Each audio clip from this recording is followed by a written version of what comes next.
Nashville, Tennessee native, come Los Angeles implant, Talia Mayden is a socially conscious recording artist, We can just go on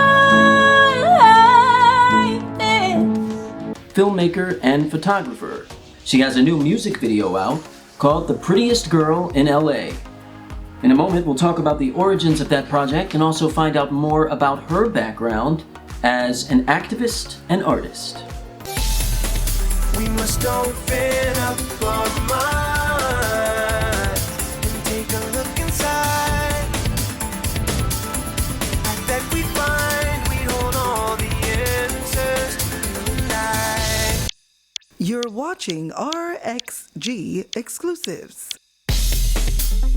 Oh, they tried to keep us away, yeah. Talia, it's a pleasure to welcome you to RXG exclusives. Thank you for being here. It is a pleasure to be here. Thank you. Well, The Prettiest Girl in LA is a fun take on the pressure and inevitable vanity that comes with being a woman in LA. In the City of Angels, women have impossible physical standards to live up to, and this song sheds a refreshing and also very hilarious take on the issue. Looks like I'm on a date with the prettiest girl in LA. Your voice and your melody are beautiful, as are the messages that you're trying to get across. The video was directed by Sundance Award winner Giselle Bonilla. Can you tell me what specifically inspired the project and how you and Giselle came to produce the video? Yeah, if you want to get very specific,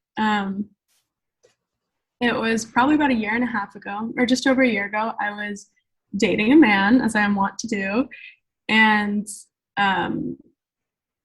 I explained this story to him that had nothing to do with dogs whatsoever, completely unrelated. And I was this will all make sense in a second. Had nothing to do with dogs. And when I wrapped the story, we were sitting across from each other at lunch, and he was like, "Oh, that's so interesting. You should write a song about that called like The Prettiest Dog in LA." And I was like, what the hell are you talking about? It just sort of washed over me in that moment that this man had never listened to a word I had ever said. And I was much more of like an idea to him than I was an actual person. And that birthed the song Prettiest Girl in LA. And I was talking about it with Giselle, and we were expressing how it feels like it might be a lot easier to date in LA, or maybe date period, if we were lobotomized and we're more like these men, that we're more like the women that it seems like the men want us to be, which is, you know, a shell of a person with really no personal agency. And thus the video was born. Well, whether it's the Women's March or Black Lives Matter, the past few years have shown that when people desire change, they band together to demand it. Me Too Time's Up was instrumental in helping expose the alleged criminal acts of men and women, the most notable being Hollywood titan Harvey Weinstein and disgraced R&B star R. Kelly. When men like myself listen to your song and watch your video, what do you hope we take away from it?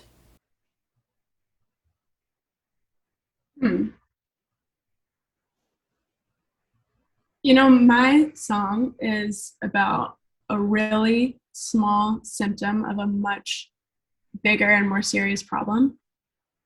I don't make any claims that this song or this video should necessarily bring you to thoughts of Harvey Weinstein, but I think the only thing to take away from it, if possible, is to make it as, as personal as possible. If their takeaway was just, I'm going to try harder to look at women as living, breathing, disgusting humans instead of, you know, beautiful objects, then that's enough for me. There's a quote that I just thought of by Taya, and I think the quote is, I only want your love if you know I'm disgusting, and if you don't, I don't want it. I just butchered the quote, but something in that realm. Paraphrasing. Yeah. Yeah. We all have insecurities. As an actor and a creative, in my work, I often explore body image and self-esteem, but the expectations and feedback regarding the physical appearance of women is obviously far worse. When you put yourself out there as an artist, as a public figure, some say you're fair game. Do you agree with that? And how do you personally navigate the skin you're in and input from the outside world?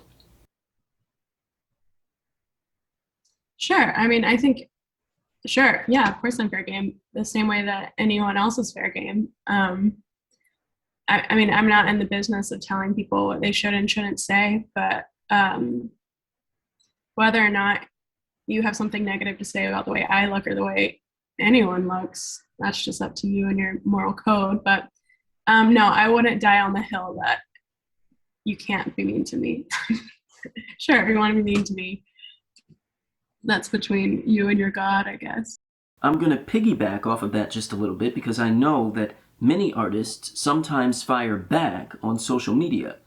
I don't know, I don't think you're one of those people, but they tend to fire back when they feel that there's no body positivity going on. At the end of the day, even if we're artists, even if we're public figures, we're still people and we have feelings. So how do you cope with that if people are saying things about your body that you don't necessarily identify with? Yeah. Let's see. How do I cope with that? As I get older, I'm a lot more comfortable with realizing that people saying negative things about something as trite as my body are really not a force that I need to reckon with.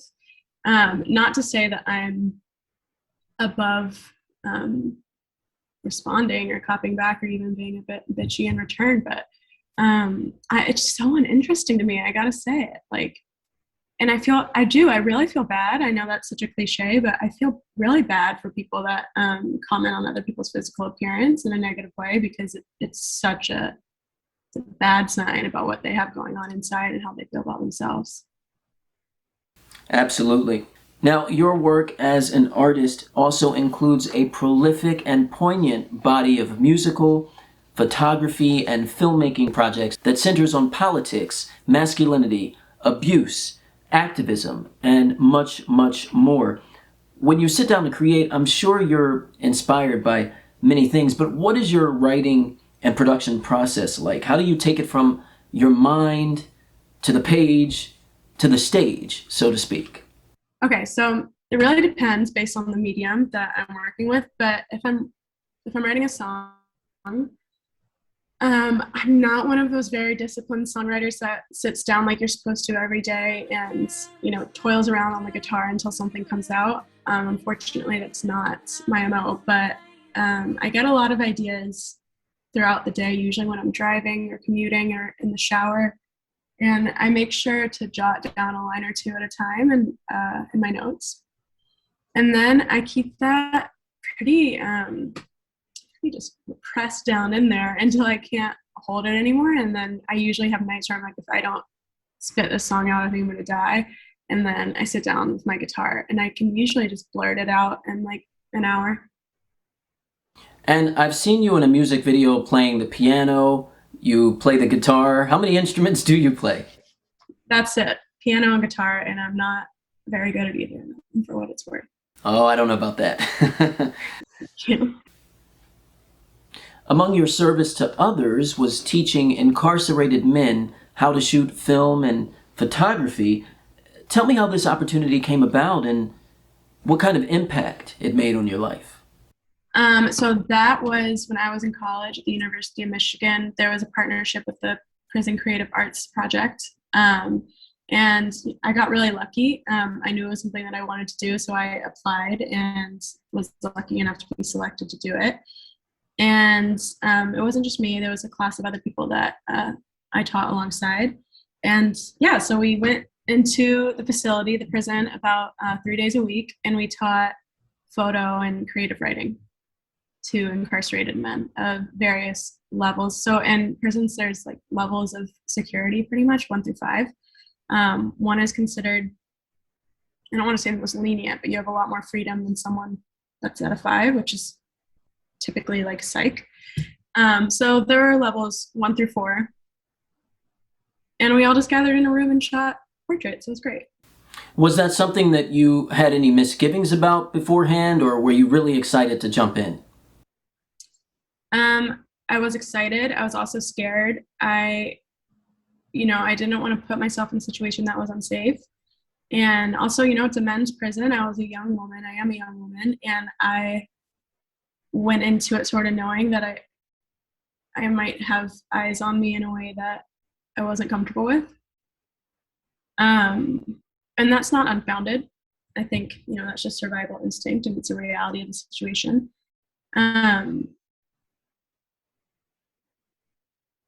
But I mean, that's all I have to say. There was a little of that, sure, but also all that ends well. Now, the last few years in particular have been very perilous for a number of reasons. How do you manage to keep the faith? I think there was a phase in the last, I want to say this correctly, so maybe I'll talk slowly, but I think there was a phase in the last 2 years where we were so overwhelmed. And everyone's instinct, and it felt like not only our instinct but our responsibility, was to think very globally, and to be aware of every single fight that needed to be fought at any given second.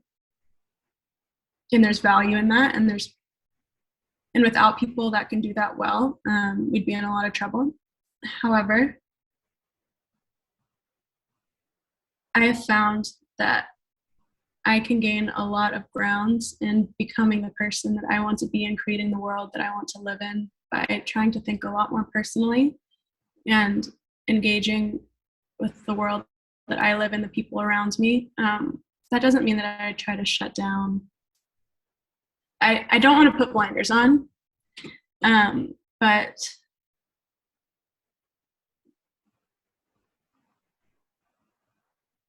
by trying to make a positive difference in the world immediate to me, I have found myself more hopeful than I was when I wanted to fight every single fight in every single state and every single country.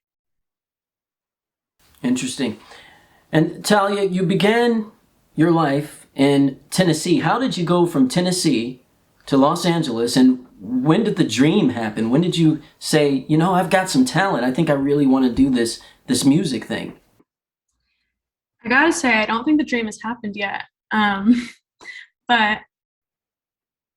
I guess the dream hasn't come to fruition yet, but I've been dreaming since as long as I can remember. I've always sang, and I've always had that sick disease where like I want to be a star. Like I wanted to be famous. I don't know if I still have that same mentality, but music has always been my number one dream. And I've been singing since I was a baby. I've been writing since I was 12. It'll just always be so core to me. And did you have loved ones that helped champion your dream and maybe still are? Yeah, my parents are very supportive. I have 2 sisters who are very supportive. None of them are musicians, but they'll do what they have to do. They'll put my song on repeat on Spotify. They'll get those plays up. So yeah, I'm very lucky in that way. And I know this might be a tough question, but are there any particular artists out there who inspire you a great deal?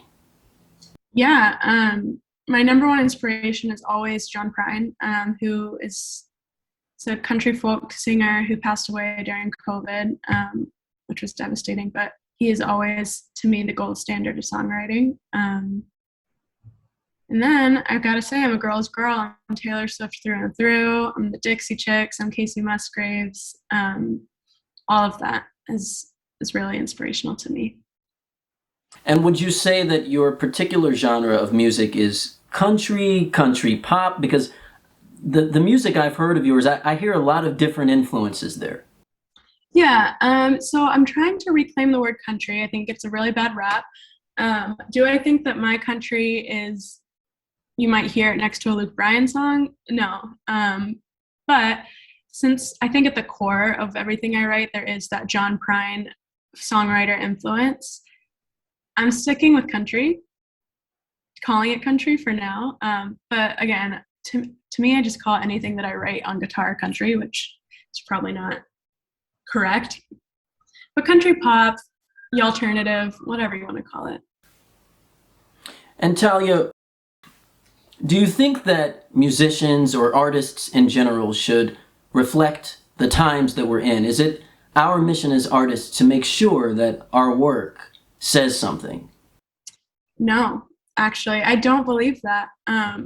I don't believe that it's our mission or our duty to make grand statements about the state of the world, actually. I'm so grateful that there are artists who are so excellent at that, and I hope they can, we need them, we need those artists, but I also think there's plenty of space for artists who their art is just writing their little songs about what they did that day, if it was going to the grocery store or having a crush. I think that is just as vital as anything else. And I think I'll leave it there. I think that's vital as well. Because I don't think I've seen any of your work that doesn't have something to say, but it's still entertaining and sometimes very funny at the same time. That comes very naturally to me. I think a lot about my experience as a woman, which is unfortunately inherently political. So that comes naturally, I gotta say. Just circling back to the music video, how long did it take you to shoot it? And what was that like? I'm assuming you shot it during the pandemic, so what was that process like? So we shot the project over the course of only 2 days, which is Wow. lightning fast. Yeah. Yeah. And we shot it in, I want to say April. And so we were all vaccinated by then, which was such a blessing. So we weren't that weighed down by COVID restrictions. The crew was very small and all vaccinated. And it was so fun. We had so much fun. Giselle is a bona fide genius. Our friend Alex Hass shot it, and it was very run and gun, very DIY, and just such a treat. I feel like I'm so lucky to have gotten in on the ground floor with Giselle. Met her when I did, because she's going straight to the top. Well, what's next for Talia Mayden, and how can people support you and your art? I have a lot of songs coming through the pipes. I've been writing a lot, and I think since I've released Prettiest Girl in LA, I've developed a lot as a songwriter, and I'm really excited for people to hear it. And you could find me at Talia Mayden on Instagram, and you could stream me wherever you listen to music. Recording artist and filmmaker Talia Mayden's official website is taliamayden.com. Thank you again, Talia. Thank you so much. I really appreciate it.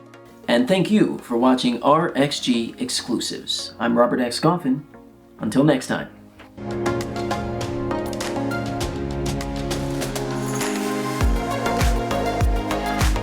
Make sure to like, comment, and hit subscribe on our YouTube channel so you never miss out. RXG Exclusives, hosted by Robert X. Golphin, now playing.